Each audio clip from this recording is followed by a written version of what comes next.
नमस्कार बच्चों, स्वागत है आप सभी का जय कामता नाथ क्लासेस पर। तो बच्चों, इस वीडियो में हम पढ़ेंगे कूलाम का नियम। क्या पढ़ेंगे भाई? कूलाम का नियम।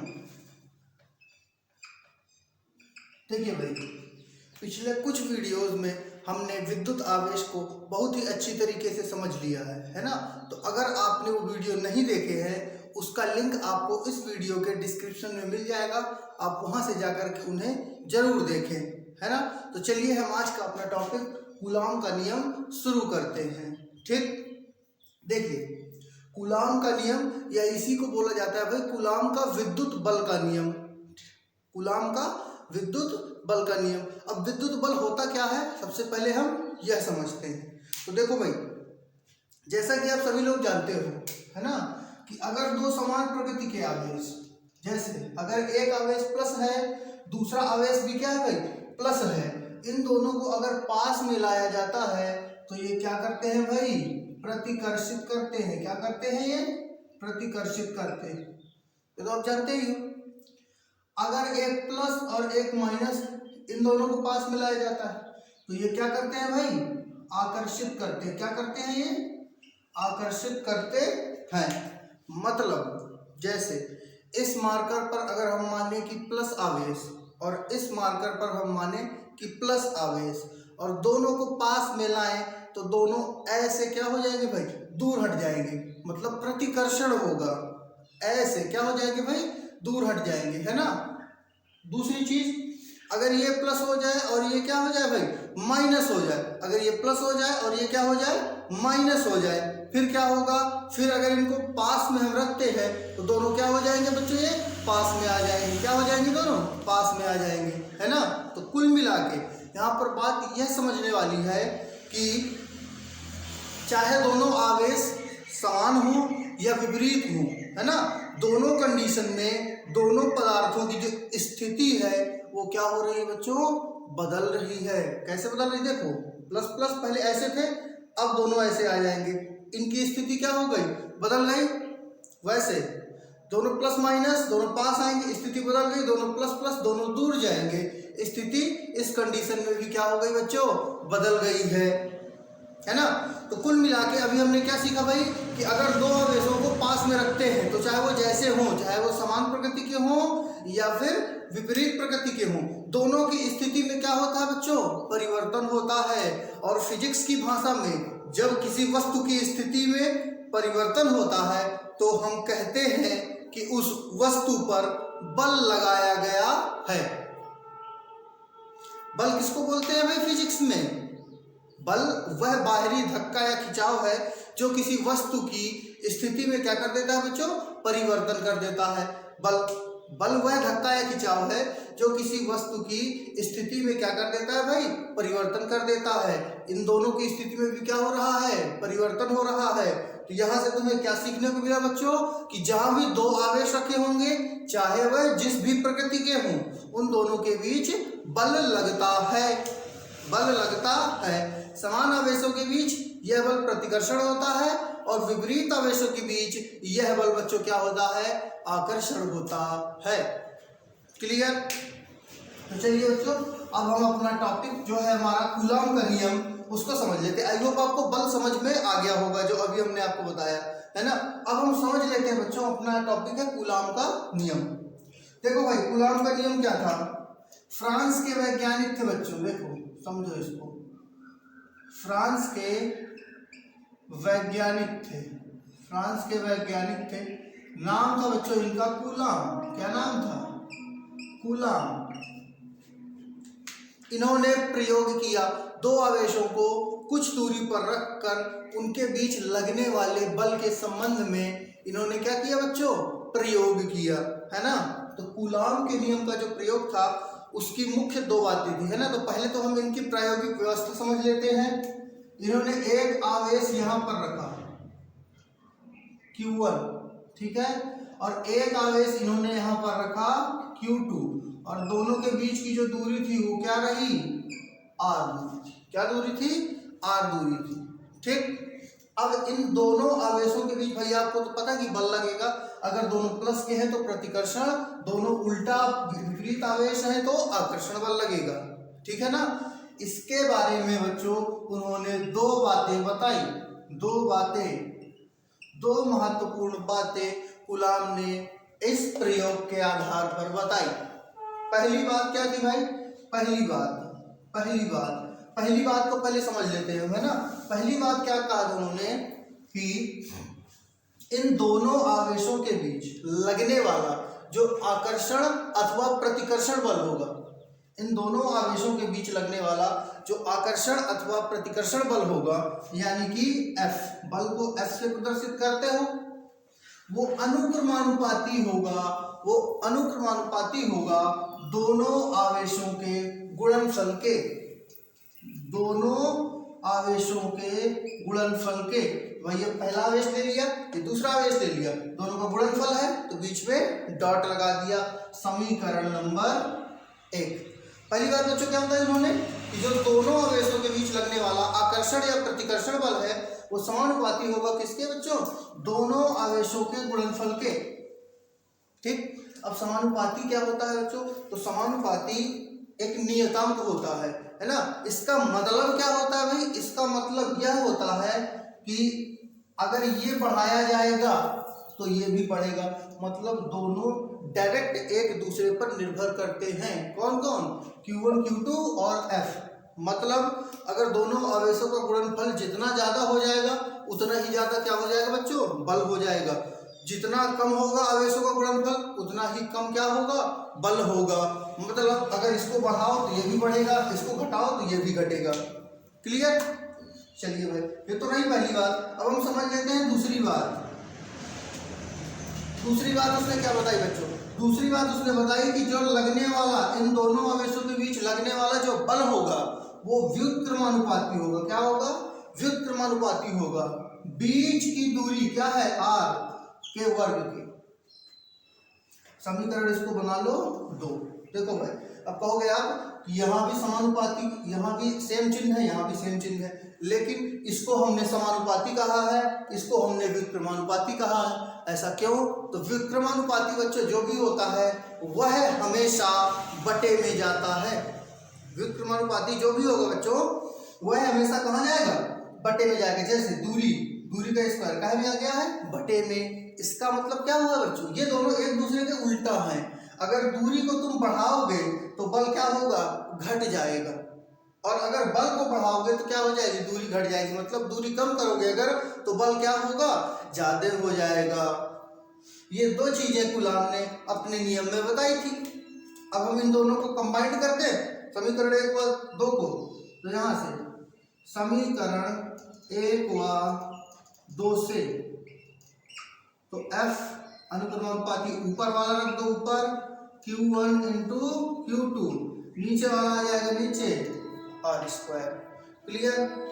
अब ये अनुक्रमानुपाती का चिन्ह यहाँ से हटेगा, इसकी जगह एक नियतांक आएगा k।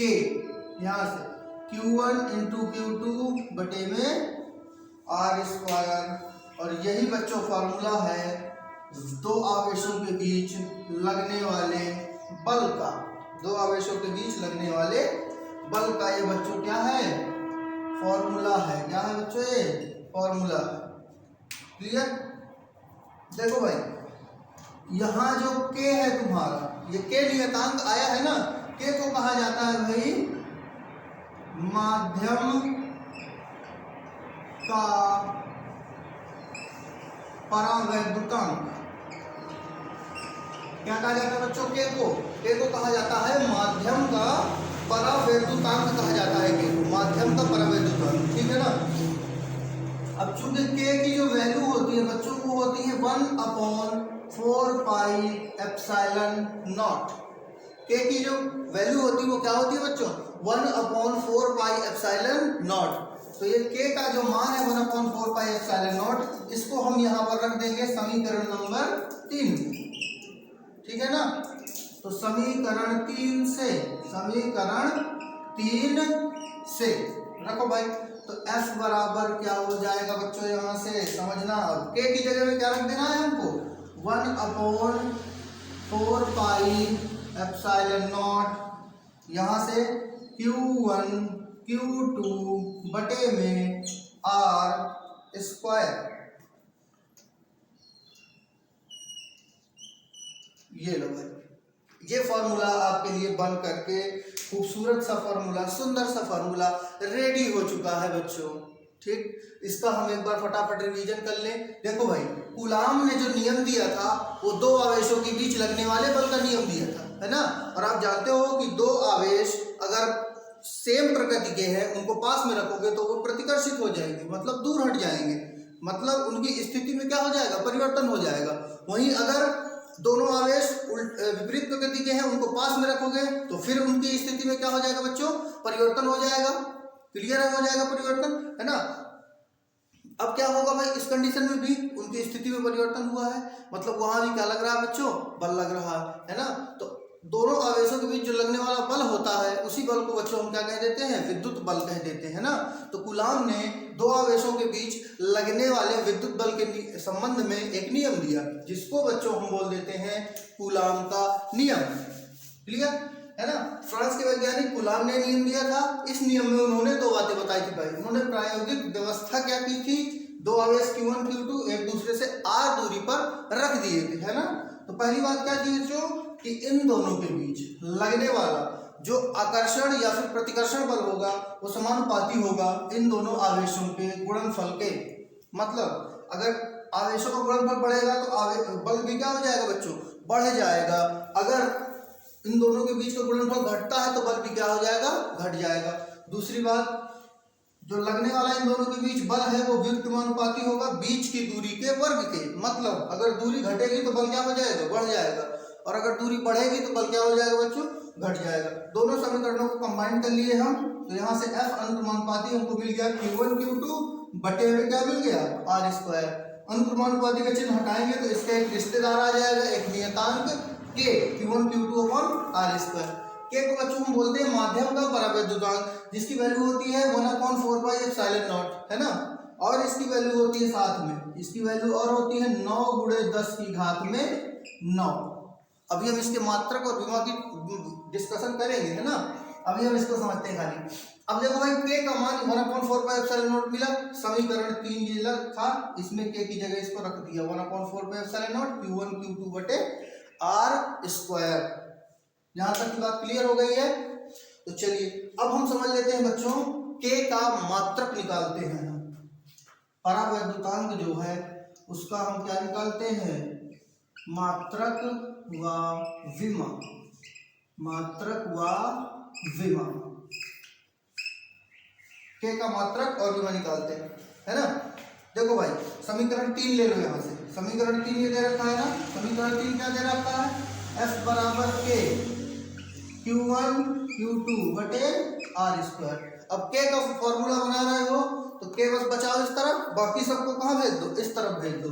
देखो R स्क्वायर क्या में बटे में, इस तरफ आएगा तो क्या में हो जाएगा, गुणे में। तो F गुणे R स्क्वायर, Q1 Q2 इधर गुणे में है, इधर आ जाएंगे तो क्या में हो जाएंगे, बटे में। तो बटे में Q1 × Q2 बराबर K। अब K का सूत्र बन करके तैयार है।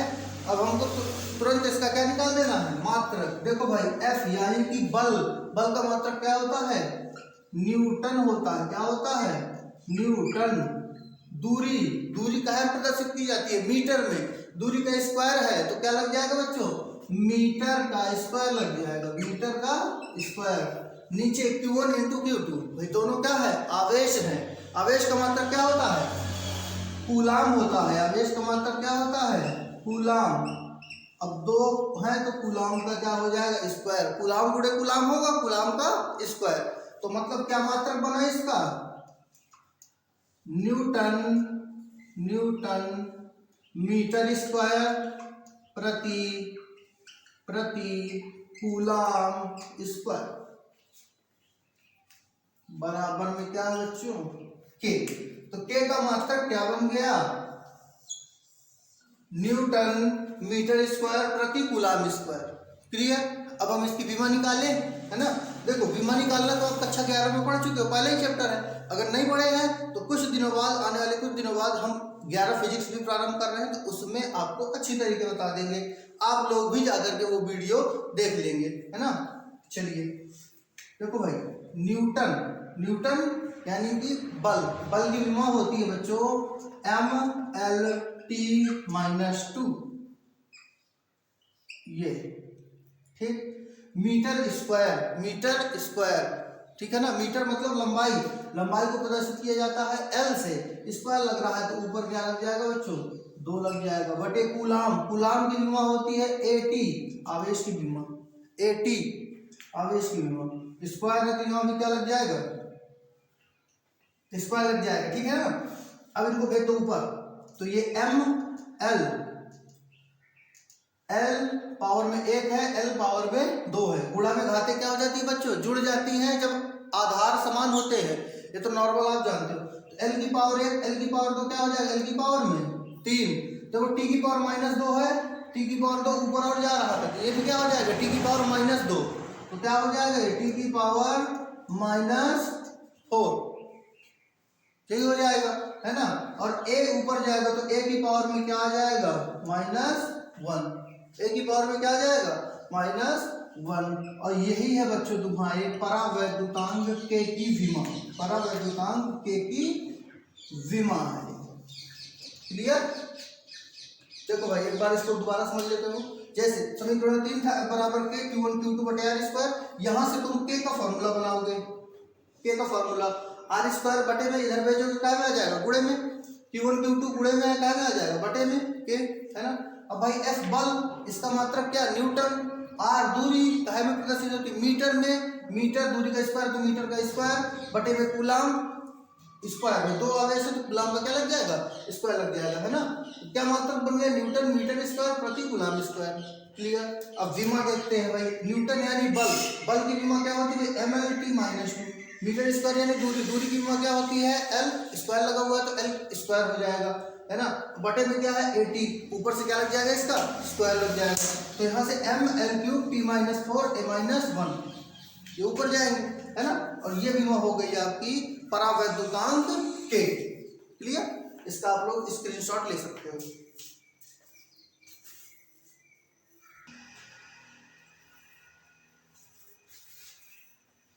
देखिए भाई, अभी अपने फॉर्मूला पढ़ लिया है। F बराबर क्या होता है, 2 आवेशों के बीच लगने वाले बल का formula 1/4 pi epsilon not Q1 Q2 बटे R², है ना। तो इसमें ये एप्सिलॉन नॉट क्या बोला है, क्या चीज है, पहले इसको समझ लेते हैं। ये एप्सिलॉन नॉट, इसको बच्चों कहा जाता है निर्वात की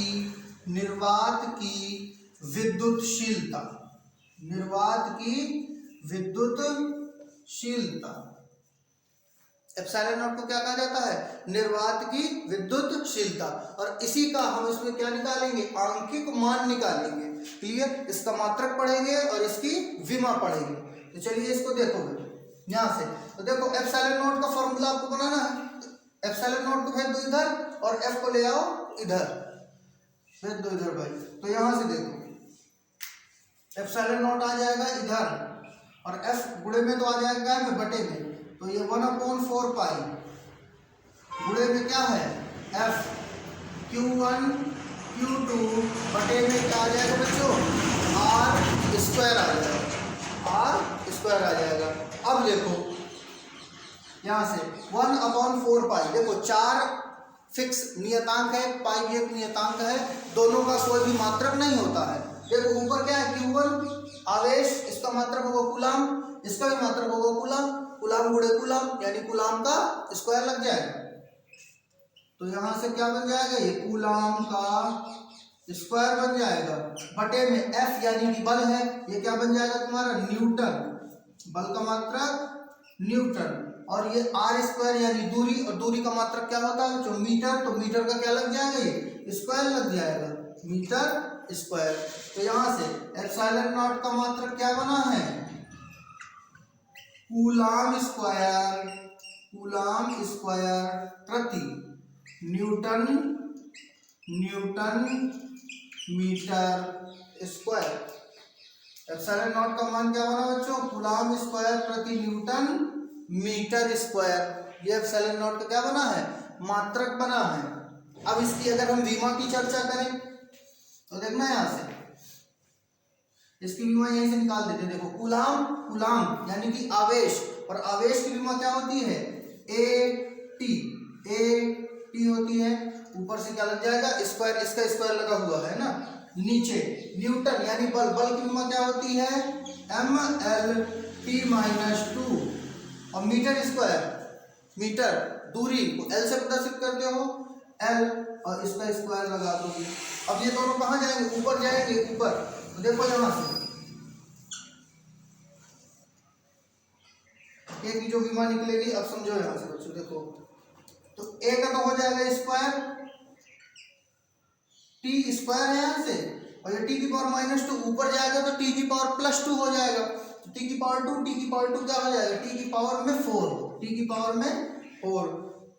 एल की पावर 2 है, एल की पावर 1 है, एल की पावर 3, ऊपर जाएगा तो एल की पावर में -3, और नीचे एम है, ऊपर जाएगा तो एम की पावर में -1। ये बच्चों हो गई तुम्हारे एप्सिलॉन नॉट की विमा, एप्सिलॉन नॉट की विमा। अब हम एक चीज हमारी रह गई इसमें, एप्सिलॉन नॉट का आंकिक मान हम निकाल लेते हैं, है ना। तो देखो भाई, जानते हो जैसा कि तुम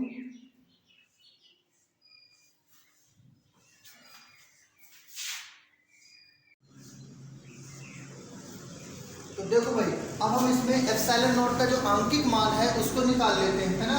तो जैसा कि आप सभी जानते हो कि 1/4 पाई एप्सिलॉन नॉट बराबर क्या होता है? 9 × 10⁻9। इसको अभी पढ़ चुके हो ना कूलम्ब के नियम से। 1/4 पाई एप्सिलॉन नॉट क्या होता है? 9 × 10⁻9 होता है ना। तो अब क्या करो भाई, एप्सिलॉन नॉट को खाली बचाना है, तो एप्सिलॉन नॉट को भेज दो इधर, और 9 × 10⁻9 को ले आओ इस साइड में, ले आओ। 1/4 पाई गुणे में क्या आ जाएगा? 9 × 10⁻9, और एप्सिलॉन नॉट चला जाएगा इधर। रखो वैल्यू 1/4, पाई की वैल्यू क्या होती है? 3.14 मल्टीप्लाई में 9 × 10⁻9 बराबर एप्सिलॉन नॉट। अब इसको आप हल करवा सकते हो गुणा भाग करवा के, है ना। और इसकी जो वैल्यू आएगी मैं डायरेक्ट लिख देता हूँ, 8.85 × 10⁻12। और एप्सिलॉन नॉट का मात्रक क्या होता है? कूलम्ब स्क्वायर, कूलम्ब स्क्वायर प्रति न्यूटन मीटर स्क्वायर। ये एप्सिलॉन नॉट की क्या आ गई?